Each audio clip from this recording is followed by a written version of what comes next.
एक सब वाहन जिसका काम सबको लाना है, मगर सोशल मीडिया पर सब वाहन के चालक और उसकी खलासी का फोटो हुआ वायरल। जैसा कि हम आपको तस्वीर में दिखा पा रहे हैं कि किस तरह से एक खलासी उस ट्रे पे लेटा हुआ है जिस पे सब ले जाते हैं और इस वाहन का ड्राइवर अपनी सीट पे उल्टा पड़ा हुआ है।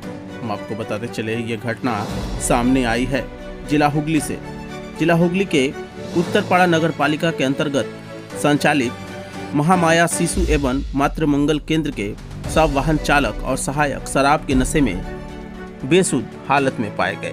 श्रीरामपुर वाल्स अस्पताल से एक सब लेने गए वाहन के चालक की तस्वीर वायरल हो गई है, जिसमें वह सीट पर उल्टा पड़ा मिला। पास में नगर पालिका का आईडी कार्ड और वाहन की चाबी भी रखी हुई दिखी। वहीं उसका सहायक सब रखने की ट्रे में लेटा हुआ नजर आया। तय समय बीतने के बाद भी जब वाहन नहीं लौटा, तब लोगों ने सोशल मीडिया पर वायरल हो रही तस्वीरों के जरिए स्थिति को उजागर किया। विपक्ष ने इस घटना को शासन व्यवस्था पर सवाल उठाया है। वाम मोर्चा और भाजपा दोनों ने राज्य सरकार की कार्यशैली पर हमला बोलते हुए इसे प्रशासन की नैतिक गिरावट कहा। महामाया शिशु एवं मातृ मंगल केंद्र की मैनेजर सुमोना महालनोवोसी ने कहा, यह अंततः शर्मनाक और दुखद घटना है। हमें इस तरह की लापरवाही की उम्मीद नहीं थी। दोनों कर्मचारियों को तत्काल प्रभाव से कार्य से हटा दिया गया है। अब सवाल ये उठता है कि क्या यह सिर्फ लापरवाही है या प्रशासनिक तंत्र की गहरी विफलता। आइए देखते हैं सबों ने क्या कुछ कहा इस मामले में न्यूज़ लाइव भारत के माध्यम से। গতকাল মহামায়া স্বাস্থ্য কেন্দ্রের সবাই জানে চালক এবং সহকারী চালক যে ঘটনা ঘটিয়েছে, মদ্য অবস্থায় গাঁজা খেয়ে ওই সরকারি যে গাড়ি তার ভেতরে তারা ছিলেন, যে ছবি আমরা দেখেছি সোশ্যাল মিডিয়ার মধ্যে দিয়ে, অত্যন্ত আশঙ্কাজনক একটা ব্যাপার। আসলে গোটা রাজ্যেতে একটা সংস্কৃতি কাজ করছে যে আমি সরকারি কাজ করা অবস্থায় সরকারি প্রতিষ্ঠানগুলোতে যা খুশি তাই করতে পারি। যদি তৃণমূল কংগ্রেস তাদের কোনো নেতার আশীর্বাদের হাত আমার মাথায় থাকে, আমায় কেউ কিচ্ছু করতে পারবে। মনোজিৎ মডেল গোটা পশ্চিমবাংলা জুড়ে আমরা দেখছি, সেই একই ব্যাপার যে আরজিকর থেকে কসবা ল কলেজ এবং মহামায়া যারা ঘটিয়েছে তারা পরিচিত তৃণমূল কর্মী, তাদের মাথায় তৃণমূল কংগ্রেস পরিচালিত পৌরসভার গুরুত্বপূর্ণ যে সমস্ত ব্যক্তিরা আছেন তাদের অনেকের মাথায় হাত রয়েছে, সেই সমস্ত যারা গতকাল এই কাণ্ড ঘটিয়েছে সেই সাহসেই তারা এই কাজ করেছে। আমরা পরিষ্কারভাবে বলতে চাই, এই ধরনের কোনো অসামাজিক কাজ যাতে না হয় সেটাকে নিশ্চিত করতে হবে। এর আগেও ঘটেছিল, কোনো ব্যবস্থা গ্রহণ করা হয়নি। তাহলে দাঁড়িয়ে আগামী দিনে অসামাজিক কাজ তার তো কোনো নির্দিষ্ট সীমারেখা থাকে না, নানান ধরনের ঘটনা আগামী দিনে ঘটবার আশঙ্কা থেকেই যায়। তাই ব্যবস্থা নেওয়ার তাদের বিরুদ্ধে সেই কাজ যেমন করতে হবে, একই সাথে যাদের প্রশ্রয় এই কাজ করছে তাদেরকেও চিহ্নিত করে উপযুক্ত পদক্ষেপ তাদের বিরুদ্ধে গ্রহণ করতে হবে। আসলে গতকালের ঘটনা আমরা দেখেছি যে তৃণমূল কংগ্রেসের এই হুমকি সংস্কৃতি বা এই ধরনের কালচার আমাদের উত্তরপাড়া বিধানসভার বিধায়ক কাঞ্চন মল্লিক যে ঘটনা ঘটিয়েছেন, কলকাতার একটা সুপরিচিত স্বাস্থ্য প্রতিষ্ঠানে যে হুমকি তারা দিয়েছেন, যে কাজ তারা করেছেন, কালকে দাঁড়িয়ে একই তো জায়গা থেকে দাঁড়িয়ে যে তৃণমূল কংগ্রেস করলে 7 খুন মাপ, কিচ্ছু হয় না, যা খুশি তাই করা যায়, যা খুশি তাই বলা যায়।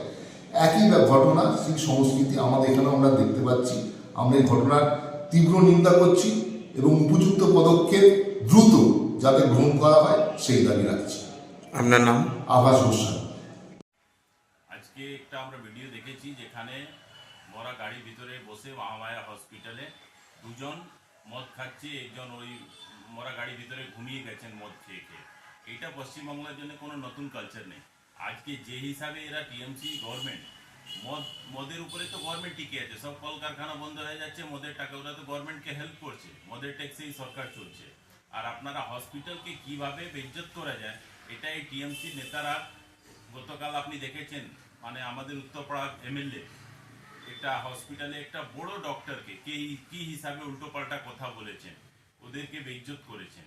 তো এইটা তো চলেই আসছে। আপনি রাজবাড়ি হসপিটালে চলে যান, কোনো পেশেন্টকে অ্যাডমিট নেওয়া হয় না, আবার সেই পেশেন্টকে মহামায়া নিয়ে যাবেন, সেখানে আইসিইউতে অ্যাডমিট করে বড় বড় কয়েক লাখ টাকার বিল করা হয়। হতে পারে সেই কমিশনের টাকা সবাই পাচ্ছে, ভাগ পাচ্ছে, মদ খাচ্ছে, এনজয় করছে, এটা তো চলছে সব জায়গায়। আর মহামায়া হসপিটালটা একটা মিউনিসিপ্যালিটি থেকে পরিচালিত হসপিটাল, সেখানে এরকম হবে কেন ঘটনা? আমি শুনেছি যে মিউনিসিপ্যালিটি তার বিরুদ্ধে অ্যাকশন নিয়েছে, কিন্তু আজকে তো ওদের মন বেড়েছে, আজকে মিডিয়াতে এসে গেছে ওদের বিরুদ্ধে অ্যাকশন নিয়েছে। কিন্তু এই যে গভর্নমেন্ট হসপিটাল থেকে আমরা কয়েকদিন আগে একটা পেশেন্টকে রাজবাড়ি বলছিল যে আপনাকে মেজে অ্যাডমিট করছিল, সেম পেশেন্টকে যখন মহামায়াতে অ্যাডমিট করা হলো, ডিসচার্জের সময় 1 লাখ টাকা বিল হলো, আইসিইউতে অ্যাডমিট করা হলো। তো যদি এইরকম থাকে, আজকে যে অ্যাম্বুলেন্স ড্রাইভার বা মোরা গাড়ির ড্রাইভার তারা মদ খেয়ে অবস্থায় যদি গাড়িতে পড়ে থাকে, যে পেশেন্টকেও নিয়ে যাবে, সেই পেশেন্টের তো ভাগ্য ভগবানের উপর নির্ভর করবে যে কখন কোথায় ঢুকে দিবে। আপনারা দেখেছেন গতকাল হাওড়ার একটা এমএলএ, উনি পুরী থেকে ফিরছিলেন, জানি না সুস্থ অবস্থা ছিলেন না অসুস্থ অবস্থায়, ওনার ড্রাইভার একটা মেরে দিল, একটা লোক মারা গেল। তাহলে সেম ঘটনা ঘটবে যদি অ্যাম্বুলেন্স ড্রাইভাররা বা মোরাগাড়ির ড্রাইভাররা এরকম মদ্যপ অবস্থাতে থাকে। এটা খুবই চিন্তার বিষয়। এর বিরুদ্ধে শুধু ওই ড্রাইভারদেরকে সাসপেন্ড করে দিলাম, ওদের চাকরি নিয়ে নিলাম, তাতে হবে না, কিন্তু তার জন্য এদেরকে তো নিশ্চয়ই রাখা হয়েছে। আজকে নতুন তো খবর নেই, নিশ্চয়ই এর আগেও খেয়েছে ওরা, এর তো নিশ্চয়ই কেউ আছে, ওদের ইনচার্জ আছে, তাকেও তো শোকাজ করা উচিত, তার কাছ থেকে জানা উচিত যে এরকম ঘটনা ঘটছে কেন।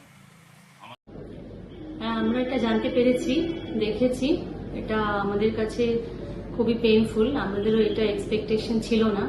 তো কালকে এরকম একজন ড্রাইভার আর একজন হেল্পার, তারা দুজন, একজন মারা গেছিলেন, তাকে নিয়ে শ্রীরামপুর ওয়ালস গেছিল, সেখান থেকে ফিরে মোস্ট প্রবাবলি শ্মশানে গেছিল, তবেই শ্মশানবাহী গাড়িটা, সববাহী গাড়িটা গেছিল। তো ওরা এরকম অন ডিউটি অবস্থায় গাড়িটাকে ভেতরে না ঢুকিয়ে, ইউনিফর্ম না ছেড়ে এরকম করেছে। তো আমরা এটা কর্তৃপক্ষকে জানিয়েছি, ওদের টার্মিনেট করা হয়েছে, ওরা আজকে থেকে আর কাজে যোগ দিচ্ছে না। অনেকটা রাত হয়ে যাচ্ছিল, গাড়িটা ঢুকে যাওয়ার কথা, যখন খোঁজ নিলাম গাড়িটা ঢুকছে না, তারপরেই আমরা এটা জানতে পারলাম যে এরকম দুজন অন ডিউটি অবস্থায় এরকম ড্রিঙ্ক করেছে, ড্রিঙ্ক করে যেটা করার কথা না সেটা করেছে। আমি হাসপাতালে হসপিটাল ম্যানেজার হিসেবে আছি। এটা কখনোই কাম্য নয় এবং আশা করব পৌর কর্তৃপক্ষ যথাযথ ব্যবস্থা নেবেন। একদম বাঞ্ছনীয় নয়, এটা আমাদের সবাই জানে না এটা কেন হবে, এটা উপযুক্ত ব্যবস্থা নিতে হবে, নজর দিতে হবে। এই ব্যাপারটা আমি তো কাগজে পড়েছি, আমি জানি না, যদি হয়ে থাকে যেটা খুবই খারাপ আচরণ। আমিও তো দীর্ঘদিন বিধায়ক ছিলাম, আমাদের চিকিৎসকদের সঙ্গে আমরা কখনো এরকম ব্যবহার করিনি। আমি দীর্ঘদিন বিধায়ক ছিলাম, সাংসদ ছিলাম, হাসপাতালে গেছি, নানা কারণে গেছি।